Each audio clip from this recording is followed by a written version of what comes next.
বন্ধুরা, আমেরিকার রাষ্ট্রপতি ডোনাল্ড ট্রাম্প যেন একেবারে পাগলের মতন আচরণ করছে।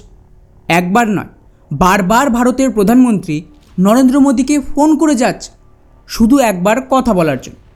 কিন্তু কি অবস্থা দেখো, মোদী যে শুধু ট্রাম্পের ফোন ধরছে না তাই নয়, একবারও ট্রাম্পকে পাত্তা দিতে রাজি হয়।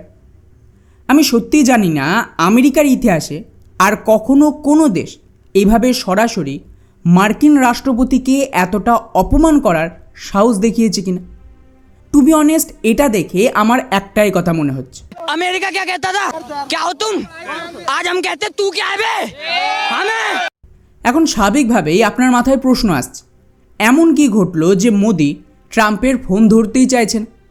আর যদি ঘটনাটা কোনোভাবে সত্যিই হয়, তাহলে এর ফলাফল কতটা মারাত্মক হতে পারে? এটা কোনো ভারতীয় মিডিয়ার খবর নয় যেটাকে আপনি সহজেই গদি মিডিয়া বলে উড়িয়ে দিতে পারেন।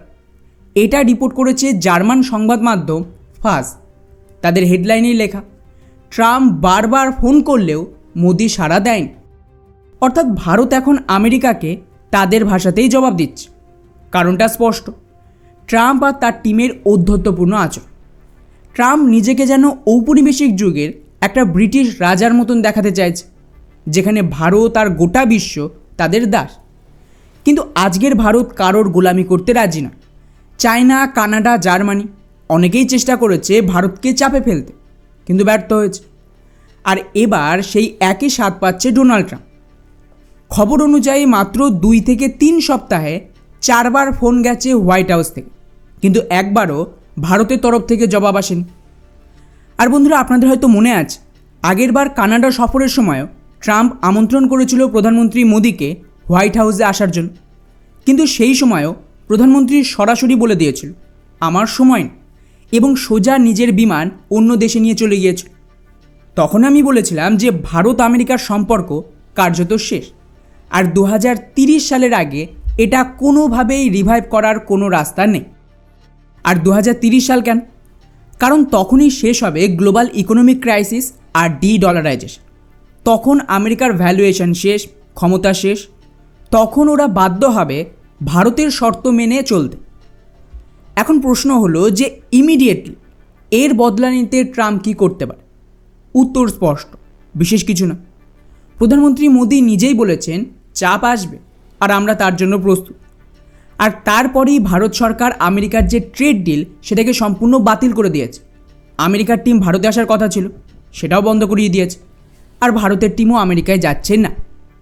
এর পাল্টা আমেরিকা 50% টেরিফ যেটা লাগিয়েছিল সেটাকে আজ থেকেই কার্যকর করে দিয়েছে।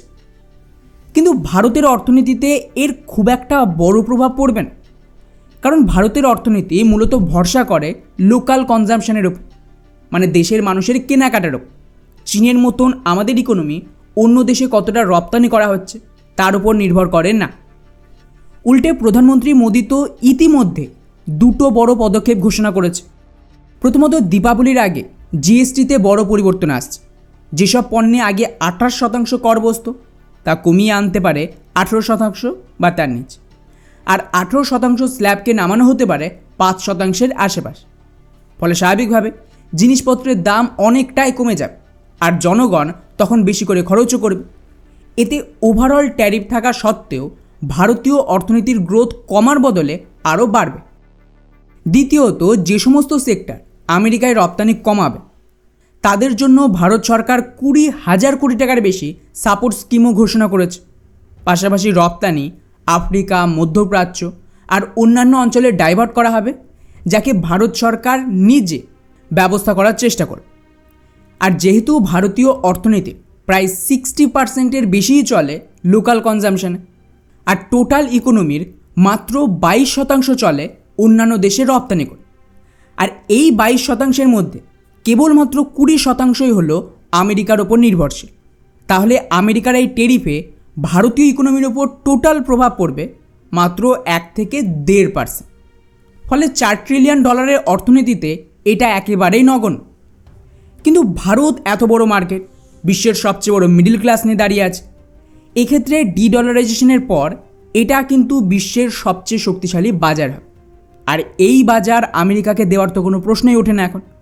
ফলে ট্রাম্পও সেটা বুঝে গেছে যে উনি বড় ভুল করে ফেলেছে।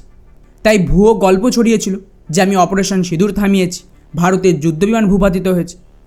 এসব করে ভারতের ওপর চাপ তৈরির বদল উল্টে ট্রাম্প এখন ভারতের সাপোর্টই হারিয়ে ফেলেছে।